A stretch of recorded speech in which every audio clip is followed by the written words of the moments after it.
इस वीडियो में आपको class 11th business studies subject का कंप्लीट सॉल्यूशन देखने को मिलेगा। यदि आपको और भी सब्जेक्ट की वीडियो देखनी है तो मैं YouTube channel MS education TV के ऊपर जाके देख सकते हैं। यदि आपको PDF डाउनलोड करनी है तो इसी वीडियो के डिस्क्रिप्शन में आपको वेबसाइट का लिंक मिल जाएगा, वहाँ से आप इसको डाउनलोड कर सकते हैं। Exam time 3 hours, maximum marks 80। नीचे यहाँ पे सामान्य निर्देश दिए गए हैं। फर्स्ट क्वेश्चन, OTW का मुख्यालय स्थित है जेनेवा में, B option right. Question 2, DTH सेवाएं प्रदान की जाती हैं सेलुलर कंपनियां, C option right. Question 3, dash के मध्य होने वाले व्यवसाय को अंतर्राष्ट्रीय व्यवसाय कहते हैं दो देशों के मध्य, डी ऑप्शन राइट। क्वेश्चन 4, जन निक्षेप वह निक्षेप है जो सीधे डैश से प्राप्त किए जाते हैं जनता से, ए ऑप्शन इसका राइट होगा। Question 5, Krishna plants and animal limited व राम पोल्ट्री फार्म लिमिटेड का मुख्य कार्य वनस्पति उगाना व पशु पक्षियों का प्रजनन करना है ताकि उनका उपयोग आगे विभिन्न उत्पादों के लिए किया जा सके। उस उद्योग की श्रेणी का नाम बताइए जिससे यह कंपनियां संबंधित हैं। तो इसका राइट आंसर है यानी कि जननिक उद्योग, जिनको बोलते हैं हम genetic industry, A option right. Question 6, माल की घर पर सुपुर्दगी की सुविधा प्राय डैश के द्वारा दी जाती है, तो ये दी जाती है फुटकर व्यापारी के द्वारा, जिसको हम बोलते हैं retailer, B option right. Question 7, e व्यवसाय के अंतर्गत डैश को सम्मिलित किया जाता है, तो इसके अंदर ई कॉमर्स, उत्पाद और उत्पादन विकास सभी को शामिल किया जाता है, इसमें डी ऑप्शन राइट होगा। कहीं आप अकेले ई कॉमर्स को नहीं जो है यहाँ पे सिलेक्ट करना, यहाँ पे उपरोक्त जो ऑप्शन होगा ये क्या रहेगा अपना राइट।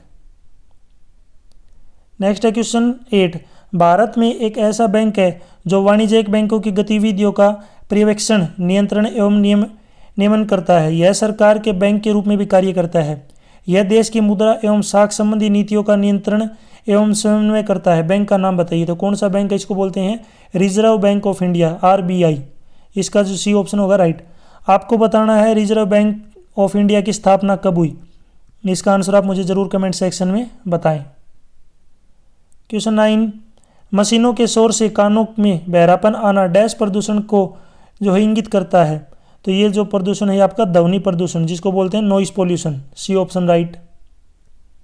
क्वेश्चन 10, उत्पाद से थोक विक्रेता, फिर थोक विक्रेता से फुटकर व्यापारी, फिर उपभोक्ता डैश का उदाहरण है, तो किसका उदाहरण है, तो इसका राइट आंसर हो जाएगा इनडायरेक्ट ट्रेड, यानी कि अप्रत्यक्ष व्यापार, सी ऑप्शन इसका राइट होगा, इनडायरेक्ट ट्रेड।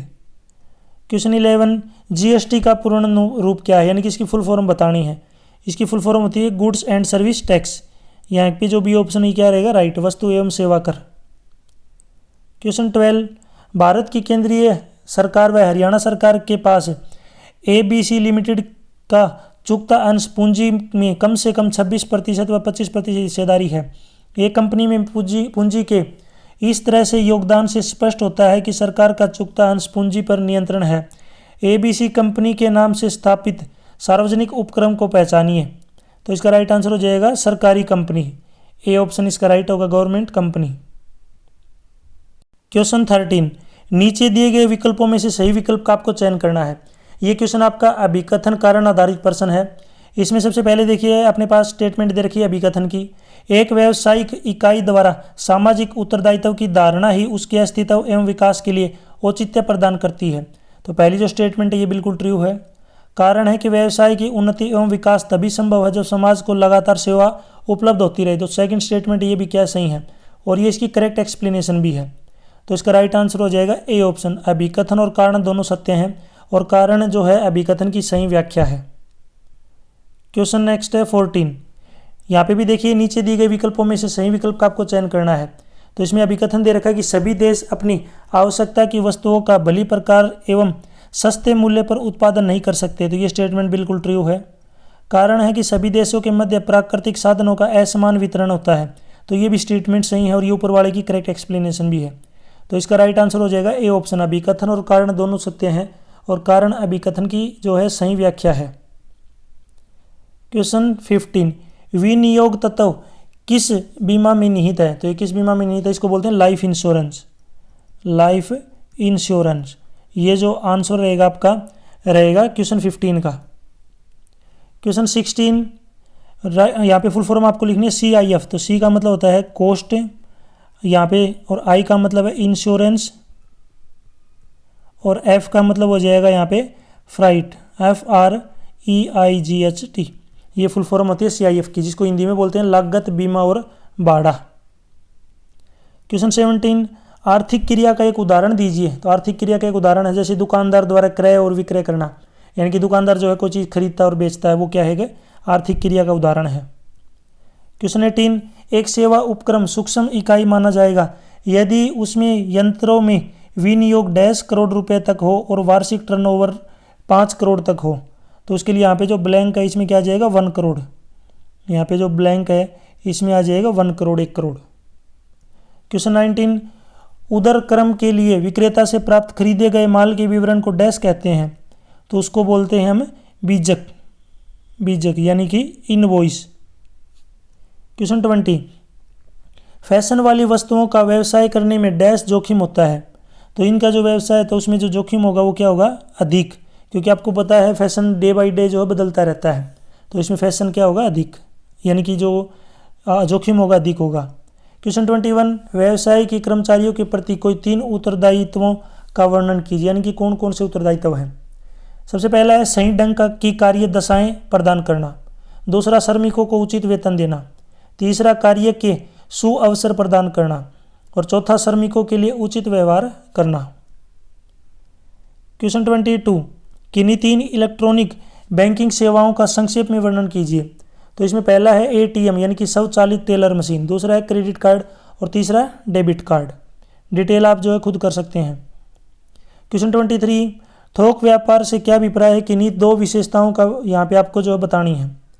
थोक व्यापार से अभिप्राय ऐसे व्यापार से है जिसके अंतर्गत वस्तुओं या सेवाओं को बड़ी मात्रा में उत्पादकों से क्रय करके फुटकर विक्रेताओं को थोड़ी थोड़ी मात्रा में बेचा जाता है, यानी कि इसमें बहुत सारा माल एक साथ खरीदते हैं और उसको थोड़ा थोड़ा बेचते हैं।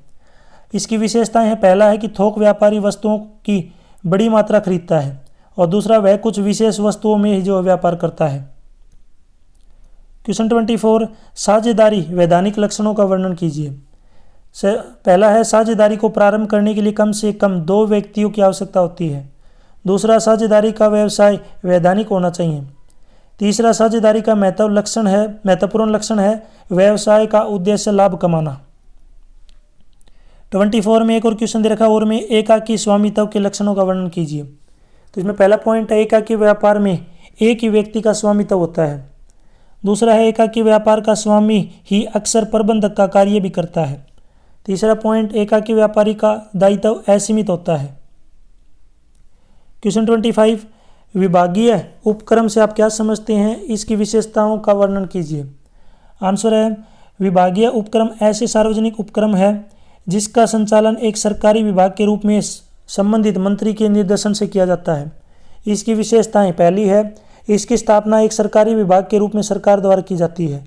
दूसरा, इन उपक्रमों का पर अनिवार्य पूर्ण सरकारी स्वामित्व होता है। इसी के ओर में एक और क्वेश्चन है कि बहुराष्ट्रीय कंपनी का अर्थ बताइए और इसकी विशेषताओं का वर्णन कीजिए। आंसर है, बहुराष्ट्रीय कंपनी ऐसी कंपनी है जिसका पंजीयन किसी एक देश में होता है, यानी कि पंजीकरण, लेकिन वह माल का उत्पादन एवं विक्रय अनेक देशों में करती है। इन्हें ग्लोबल कॉरपोरेशन भी कहा जाता है। इसकी विशेषताएं हैं, सबसे पहली, बहुराष्ट्रीय कंपनी का व्यवसाय अनेक देशों में फैला होता है। दूसरा, बहुराष्ट्रीय कंपनी को विश्व स्तर पर प्रतियोगिता का सामना करना होता है। क्वेश्चन 26, स्थानापन्न परिविवरण को संक्षेप में समझाइए। देखिए, स्थानापन्न परिविवरण के माध्यम से कंपनी जनता को अंश, ऋण पत्र आदि के लिए आवेदन करने हेतु आमंत्रित करती है।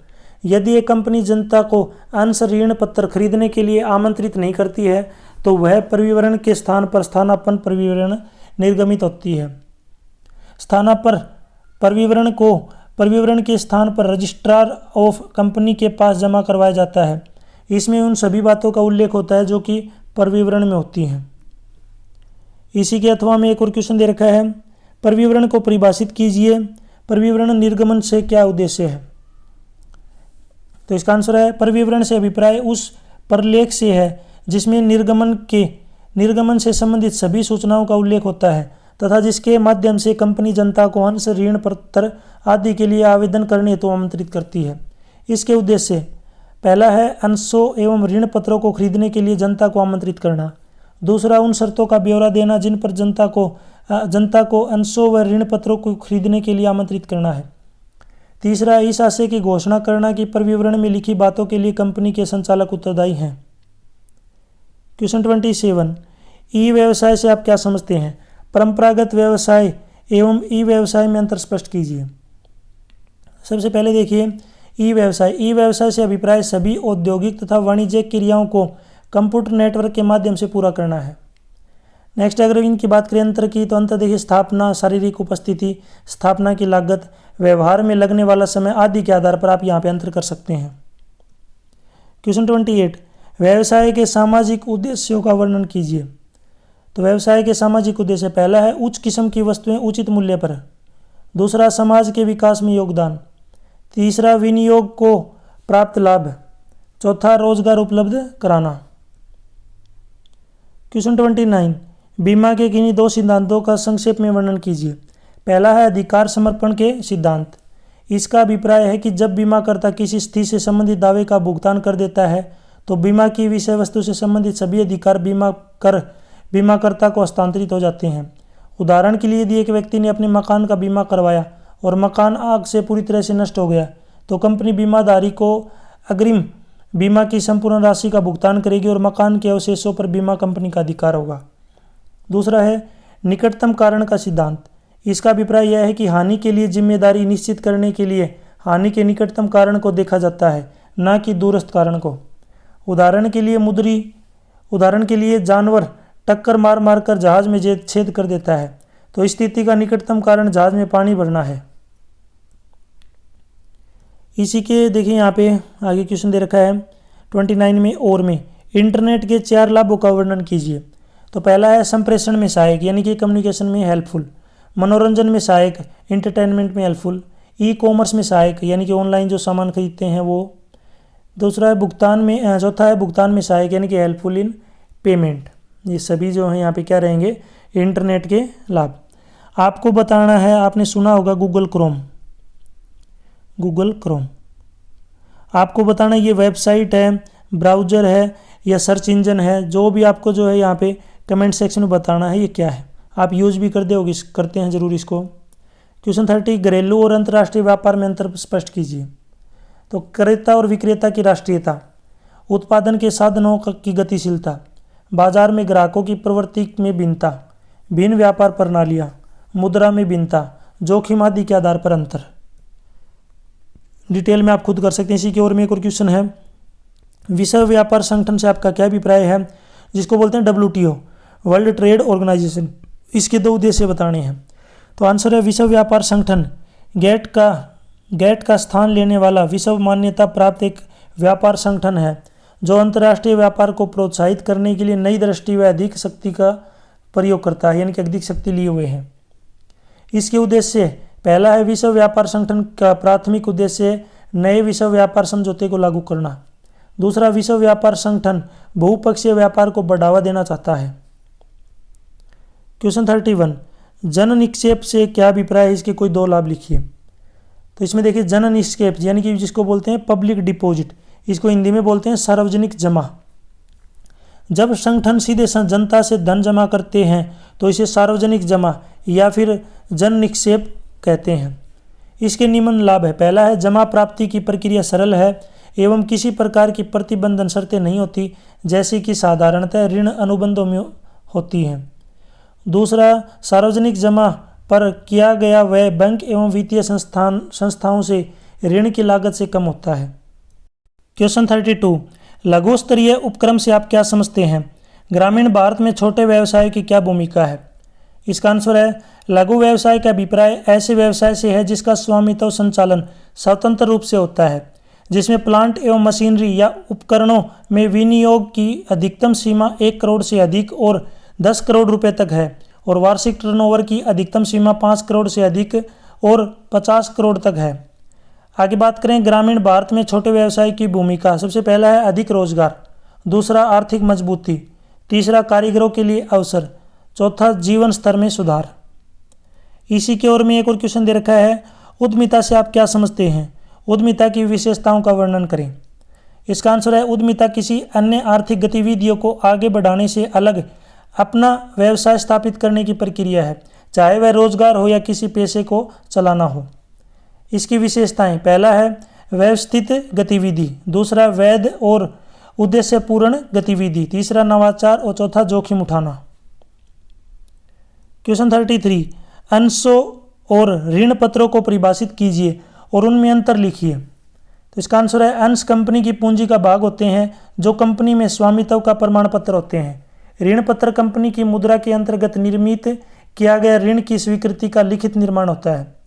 अगर इसमें अंतर की बात करें तो कंपनी से संबंधित प्रतिफल, प्रबंध में भाग, कर लाभ, वापसी का क्रम आदि के आधार पर आप यहाँ पे कोई भी आप अंतर लिख सकते हैं। इसी की ओर में क्वेश्चन दे रखा है, पूर्वाधिकार अंशों के प्रकारों का विस्तार पूर्वक वर्णन कीजिए।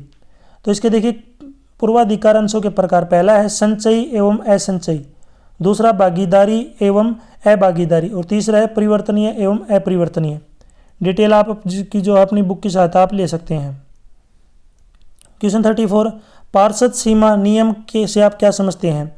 इसकी विषय वस्तु की विवेचना विस्तार पूर्वक कीजिए। इसका आंसर है, पार्षद सीमा नियम को कंपनी का चार्टर कहा जाता है। यह कंपनी का मुख्य प्रलेख होता है जिसके बिना कंपनी का रजिस्ट्रेशन संभव नहीं। पार्षद सीमा नियम में 6 प्रमुख वाक्य होते हैं।